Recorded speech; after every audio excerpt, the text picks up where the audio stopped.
Hi, everyone. This is Jason Bierach of Wall Street from East Street. Welcome back to another Wall Street from East Street podcast interview. Today's special guest is a returning guest. He has over 20 years' experience working in the oil and energy industries. Robert Rapier, thank you for joining me again. Thanks for having me again, Jason.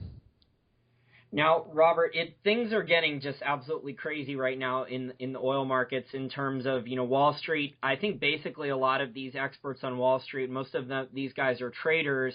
It seems that they've taken out the ruler, they've looking at the oil chart, and they've just drawn a line, with connecting like the points there on the oil chart. And I'm just hearing, lower and lower oil prices. And I guess, the trend, the momentum right now is everyone's piling on short.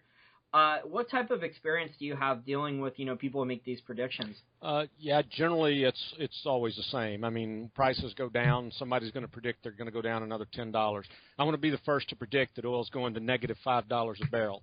That's the sort of predictions you see.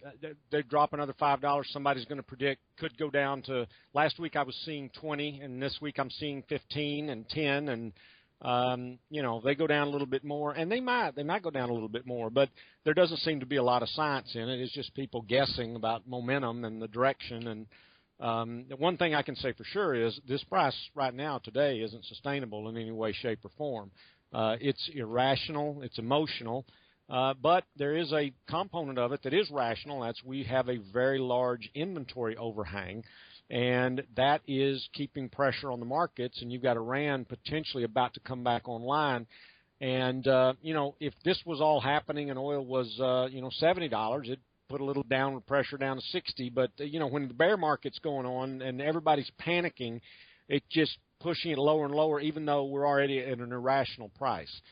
We're going to turn around. I mean, you buy a 5-year contract right now, a contract for delivery in 5 years. I don't see how you can't make money because we're setting up for a big slingshot back in the other direction.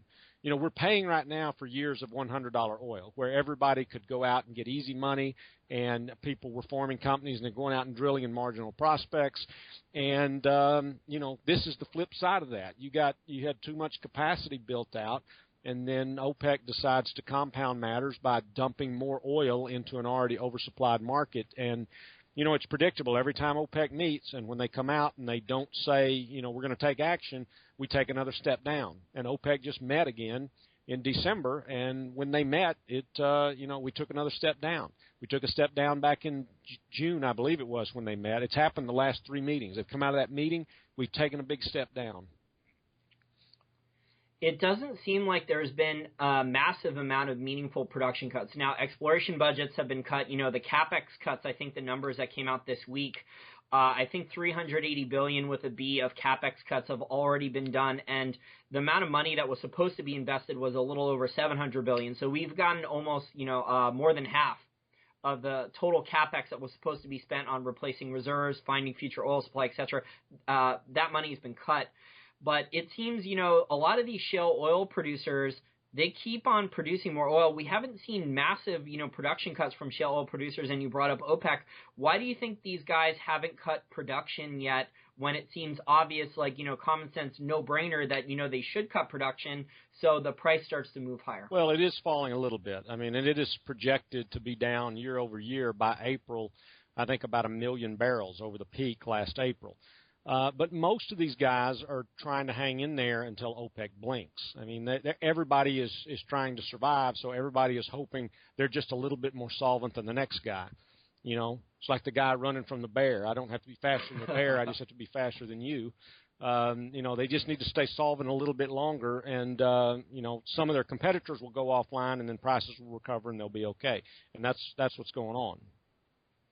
Yeah, I think you nailed it, because when I look at the balance sheets of some of these companies, I was looking at Whiting Petroleum in the last couple of weeks, looking at their financials and their investor presentation, and I think, the shale guys were at a Goldman Sachs, oil conference in Miami last weekend or last week or something. And, a lot of these guys a lot of the CEOs of these companies, shale producers, are saying that they need $50 oil to be cash flow positive. And yet, look at the oil price we're at, and they haven't cut production. But I guess when you have that much debt, I guess you can't cut production that much.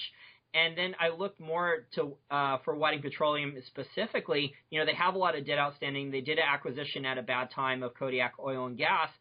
And here you have a situation where they're borrowing even more money. They had extra money that they could borrow from their revolving credit facility. If they have a debt problem on their balance sheet, why are they taking on more debt? It's just real, I guess.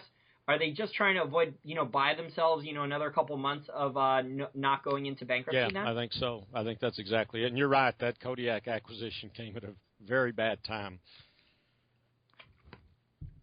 Now, in terms of OPEC and Iran, I've seen articles predicting, a potential war between Iraq and Iran. So do you think that's why, Iraq and Iran, Saudi Arabia and Iran, Saudi Arabia and Iran, not Iraq and Iran, that, they're still hesitant to cut any production. Like the budgets the Saudis have, they're cutting back on social spending. They're looking for ways to reduce costs. It just seems, a common sense person would say, I'm selling this product at a massive loss. Yes, I'm making up some of it on volume, but I can't do this that much longer. I shouldn't be giving away oil this cheap below my cost. But yet, you have Iran and these other countries wanting to keep on increasing production. What do you think's in their mindset then, why they would keep on doing this? Yeah, I think I wrote an article for Forbes this past week, OPEC's $1 trillion miscalculation. And it's very popular with people. Apparently, got 166,000 views it's had in about a week here. But that, I think, and I lay it out there, I think what happened is Saudi miscalculated on how long it would take to really take a huge bite out of U.S. shale production. And then it would be offline for a while, and they would have market share back, and they would get to benefit from higher margins for a while.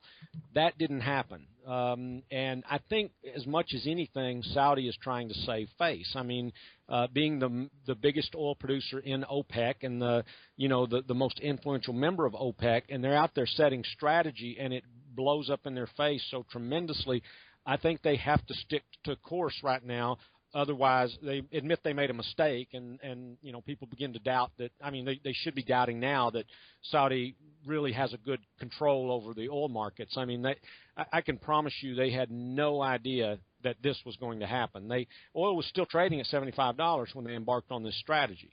And I can see them thinking, okay, the marginal shale barrel is $80 a barrel, and we might drop down to 65, and we're going to take a lot of these guys offline. But once it started to fall and they saw that production was not falling, because it actually continued to go up for another 6 months after they embarked on this strategy, I think they felt like they had no choice but to continue, even though it's inflicting a lot of pain.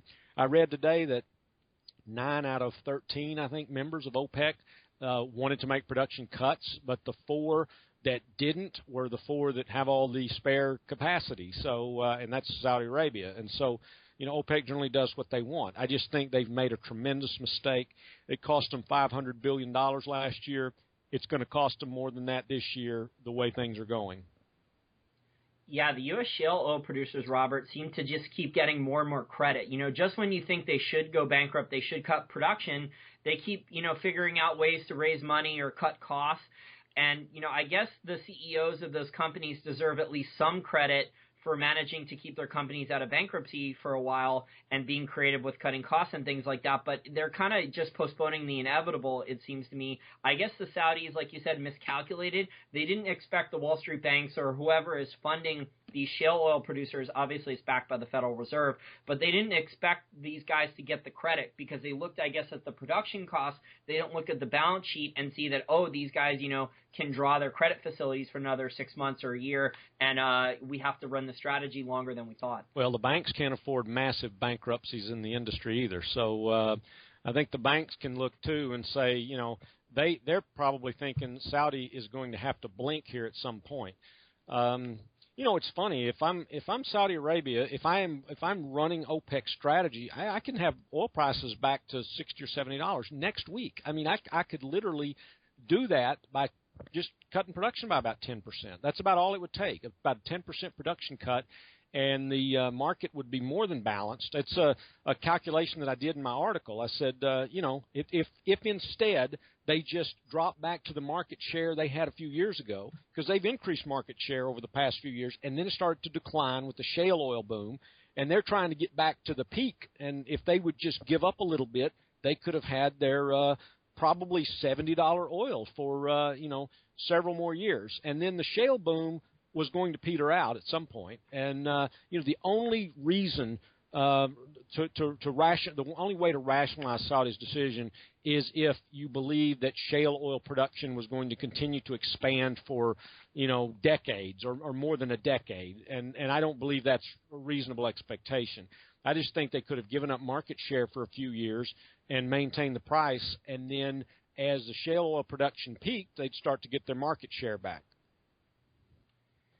Yeah, everything has just gotten so out of whack. I mean, I look at supply and demand, and I don't think demand has totally collapsed. Now, obviously, there may be some supply, some oversupply. Whichever numbers you look at, there's a discrepancy. I think it's 1.5 million barrels per day or 2 million, depending upon which people's numbers you look at. But then I look at the cost of the production, the supply side of the equation, and, deep water, whether that's North Sea or Gulf of Mexico, most of those wells are uneconomic. They're very uneconomic. You look at shale oil, a lot of these oil companies are saying, oh, we've cut costs and now we're cash flow positive at 50. We can generate free cash flow at 50. We're nowhere near 50.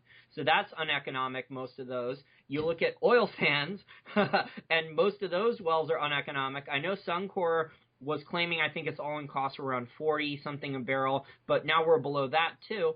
So I don't know, maybe besides the Saudis being able to pull oil out of the ground very cheaply and a small producer or medium size here or there, it doesn't seem like there's that many people able to make money now. Obviously, the Saudis can make money producing oil, but the thing about these OPEC countries like Venezuela and Saudi Arabia and stuff, they have so much money already committed to their social programs. Right. So it's just, I don't know, like you said earlier in the interview at the very beginning, this is unsustainable. This thing has lasted, this correction, a lot longer than I thought any rational person would assume. It's just amazing. But I think a large part, the reason it's lasted is because the shale producers keep, not cutting production, and they keep managing to figure out ways to delay bankruptcy. Yeah, and I think in 2 or 3 years, a lot of people will be kicking themselves because they will say, well, of course prices were going to rebound. I mean, why on earth weren't we buying oil in the 20s? Of course it was going to rebound. Now, Robert, you've been around in the oil and energy industry for a while, I think over 2 decades. Is this right now worse than the 1987 crash? Is sentiment that much worse? Because I know we've seen a lot of people lose their jobs in Texas and North Dakota and stuff like that. It feels worse to me because mainly we've got this huge overhang of inventory. And until that starts to turn, I mean, right now, I don't see a good reason. While I can say the oil producers aren't making money, as long as those inventories are building, that's not going to matter because there's going to be continued pressure on prices until producers, ramp back on production. So right now it feels worse. We'll see how much longer it lasts. I think if it turns soon, I think we'll say it wasn't as bad as that. But right now at this moment in time, it feels like it's worse. Do you think then like a major bankruptcy of a large oil producer, like maybe Petrobras going bankrupt or a couple large shale oil producers going bankrupt or something like that, do you think that would convince the market then that, a lot of supply is going to come offline and we're going to have a bottom soon? Yeah, I mean, you can see that right now. You can see the trends. You mentioned demand. Demand hasn't collapsed. In fact, demand is still growing. They said demand in China is slowing down some, but it is still growing. The demand growth is slowing. Last year the IEA reported that demand was growing at 1.5 million barrels a year, still the fastest rate in the last 5 years in response to low prices. And most of the production that's come online over the last 5 years has been U.S. shale oil, and that is now in decline. We're, I think, 500,000 barrels off the peak level of last April-May timeframe, and the EIA is expecting production to continue to decline for several months. The question is, will it decline fast enough, and will demand go up fast enough to cause these inventories to go ahead and peak and start to come down? Until that happens, you can't say that we won't go down lower until that starts to happen.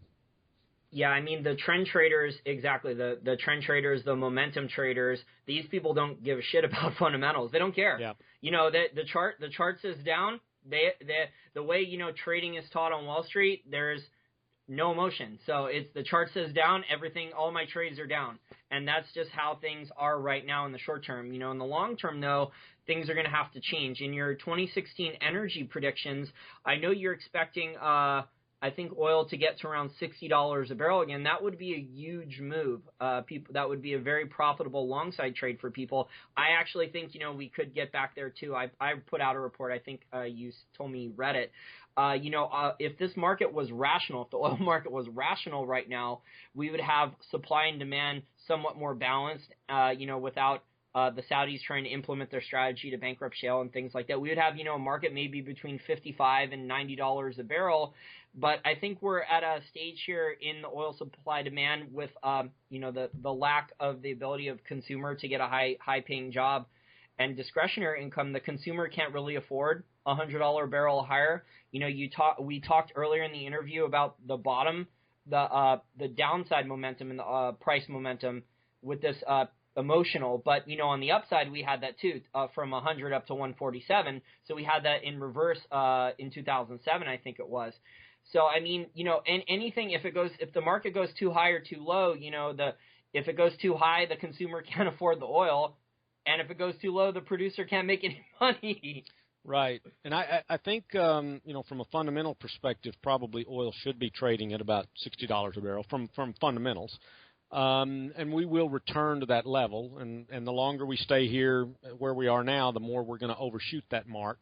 And the question is, do we start to recover soon enough to hit that mark by the end of the year? I think it's an aggressive prediction. It's certainly, I don't see any recovery over the next few months. And certainly as long as inventory levels continue to rise, that prediction is way, way out there. When that starts to happen, when the inventory starts to come down, then I think you can say, okay, we've got that in our sights now. We can see that down the road here. As long as this trend continues, it's going to drive oil prices back up. And, on Saudi strategy, you can see it rationally from their perspective. They're saying, look, we're a low-cost producer. In what kind of rational market does the low-cost producer cut production so the high-cost producer can stay in business? And that normally, you'd say, yeah, that may be true, but, there's a price to that strategy. There is a price to be paid for a price war. And they just didn't price the high-cost producers out of the market as quickly as they thought, and so they've paid a really high price. Yeah, I completely agree. I think they underestimated the ability of, the Wall Street banks or whoever was the creditor of these shale companies to keep giving them more credit. So, even though these shale producers were much higher cost, they kept getting more and more credit to keep themselves afloat. And I don't think the Saudis fully accounted for all that, especially, now where money can almost, with fractional reserve banking and the central bank and the Federal Reserve and the problems with that, they can create credit bubbles and things like that. I think the oil market, if we do have these loan defaults and the banks start to write off bad loans, there's going to be problems in the rest of the economy because the oil market is so large. Yeah. Now, the natural gas market, because natural gas is being produced, I guess, in the United States as a byproduct of the shale oil, because they're not really drilling any more gas wells in the United States. It doesn't seem smart to do that. But we're not going to see any type of real recovery then, probably any long-term recovery in the natural gas price until the shale oil wells come offline. Would that be your guess? Yes. I think, and that's another prediction that I made for the year. We've had 10 straight years of increasing natural gas production. But I think with the low gas price where it's at right now, and gas producers are not making money right now, and with the associated gas with the shale oil coming down, I think we're going to see that change directions this year. I think we'll see oil production decline for the year, and I think we'll see natural gas production decline for the year. It won't be a big decline. I mean, if you look back in 2015, every single month in 2015 was higher than the year before. So last year was a pretty decent advance despite soft prices. But I think this year, with the oil production starting to go down, I think we finally impact shale gas production. I think overall natural gas production in the U.S. will decline. Now, I want to ask you how this translates into potential investment. I have a lot of my listeners here they're value investors. They like commodities. They have precious metals exposure, but I've gotten them interested in oil and the energy markets. I was obviously early. I thought the oil price would have bottomed already. But, in terms of like the oil market right now, the companies, the producers, do you think this is a stock picker's market then? Do you think people, if they're going to buy individual stocks, do they need to know accounting and learn how to read a balance sheet and check the debt of the oil producer or the oil service company or the MLP pipeline company? Because basically we've got to a point now, I think, I've seen articles from some Wall Street some people who are normal short sellers. They're telling me, every single MLP company is, I think they called it a Ponzi scheme. But, at this oil price, Robert, it doesn't seem the business model of a lot of oil companies works. Yeah, I mean, the question, yes, people better pay attention to fundamentals because there's going to be a lot more bankruptcies in this market. And there will be companies that will survive this just fine. I mean, EOG Resources will survive this just fine. They will be standing at the end of this. They may even scoop up some companies during this carnage. They've got a strong balance sheet. You need to look to companies like that with strong balance sheets that won't prosper at, $30 oil, but that will hang in there until, things turn. Are you surprised that the larger oil-producing companies, the integrateds like ExxonMobil and Chevron, are you surprised they haven't cut dividends yet? Because we've seen even Kinder Morgan cut dividends, and, they were considered one of the safest MLPs out there. Yes. Well, some of the MLPs are still generating positive, distributable cash flow. I mean, their coverage is they have better than 1.0 coverage. Some of the oil companies, like I've watched ConocoPhillips pretty closely. I own ConocoPhillips from the time I worked there, and there's a lot of speculation that they probably need to cut their dividend, that they don't have the cash flow, will not have the cash flow at $30, $40 oil to cover their dividend. Do you expect then, like Chevron or ExxonMobil to come in and I don't know if they have the cash to do this right now, but maybe trade stock since they have stock right now? I know they don't want to give away stock for cheap, but if they can go buy long-term quality oil assets in the ground, good reserves, maybe a little bit of cash flow right now, go and buy, maybe make a bid on EOG Resources or make a bid on Pioneer or make a bid on some of these other quality American oil producers. Are you surprised then that we haven't seen any of these large takeover attempts yet? I know we've seen one large takeover attempt that was up in Canada, but we haven't really seen many in the United States. Yes, I'm very surprised. I expected, like right now, if I'm ExxonMobil and I'm sitting on pretty good, some cash in the bank, I'm certainly looking around at some of these companies whose reserves are now trading at ridiculously low levels. I mean, you can go find oil reserves on some of these companies' books cheaper than you can go out and find them in the field. So I am surprised we haven't seen more acquisitions. Yeah, I think that's the CEOs of the larger companies because, of the smaller shale oil producers. I know Whiting Petroleum was attempting, their board of directors was, I think last year, the year before, was trying to put the company up for sale not too long after the ill-timed Kodiak acquisition, but, they wanted a higher share price to do it. I think now they'd be willing to do it at almost any share price just to avoid bankruptcy. Yes. So you think then the in terms of safety right now, there's still some safe MLP plays, and the larger oil and gas companies are relatively safe then? Yes, I think so. Again, it's there may be some exceptions, but the larger ones are pretty good. Chevron, I think, is in okay shape. ConocoPhillips is in okay shape, but I think they probably would be best to cut their dividend. Although, the CEO said over and over again, protecting the dividend is of utmost importance. But as an investor, I don't want to see them, giving away money when they could use it to hang on and not have to sell assets at distressed prices, because that's how they're going to fund that dividend right now. They're going to have to sell some assets.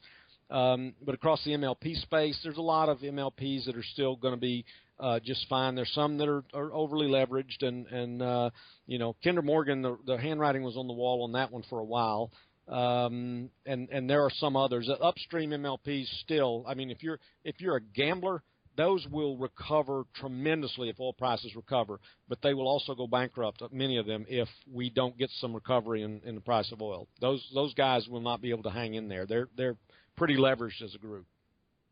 Yeah, I have them in a speculative section in my report. I think, if like Lynn Energy or Brightburn or Memorial Production Partners, these guys had some of the best hedging programs in the business. The problem is, you can't hedge for many, many years out.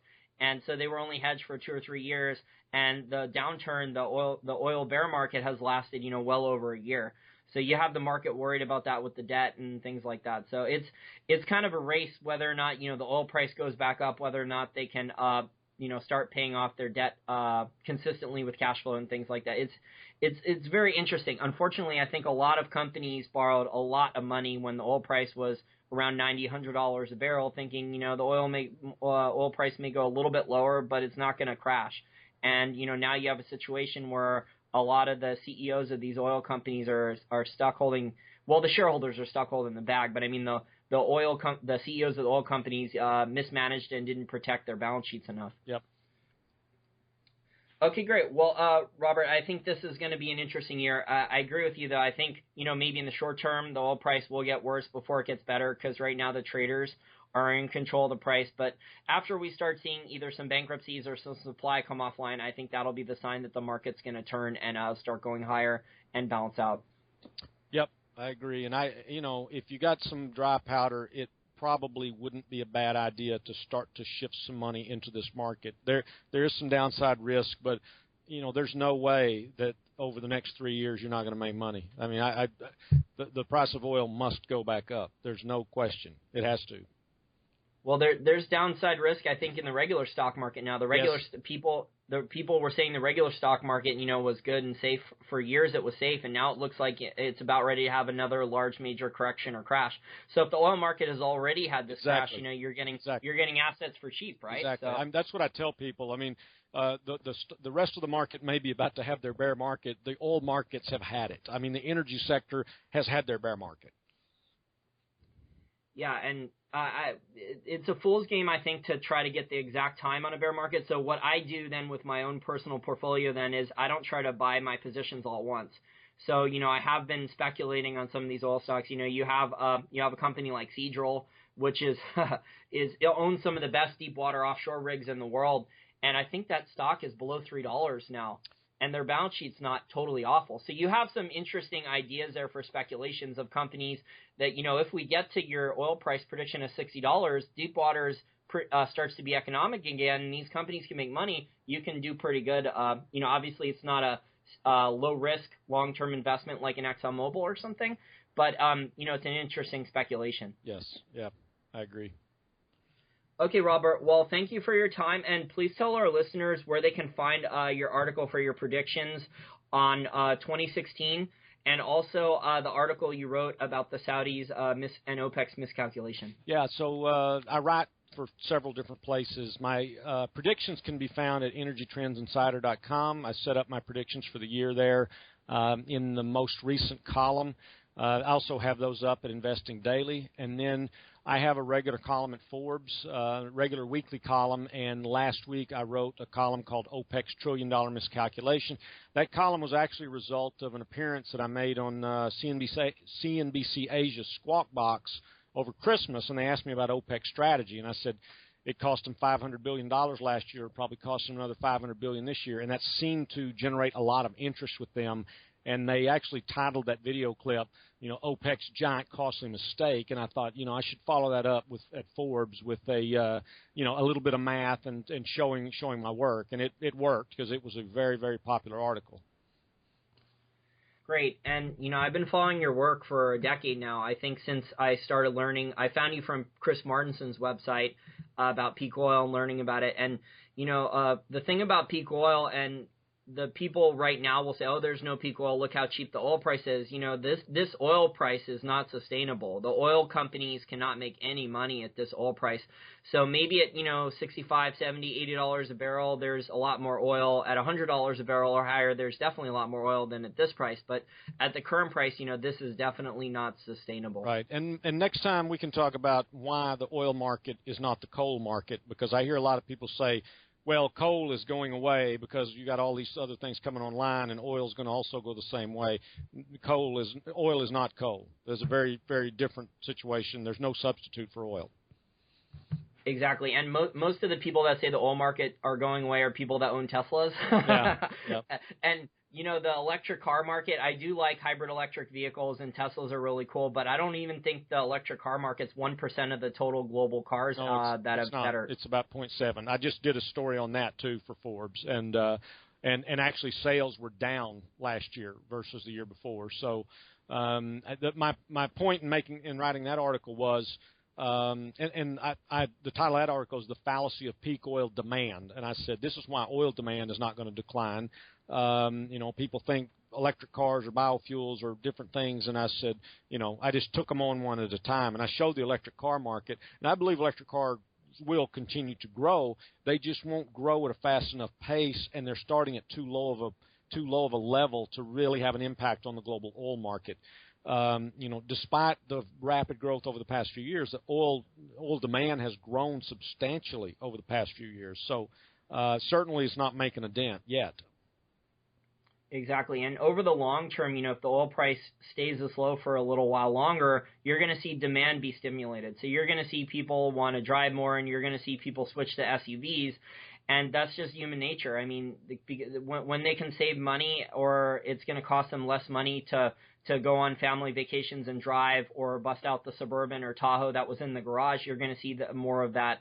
And that's how markets bottom. Yep. So the people who are extrapolating this trend, maybe they're right that oil will go to $20 or $15 for a couple weeks or a month or something, but it's not going to stay there. I think I've heard some really stupid Wall Street predictions that it's going to stay.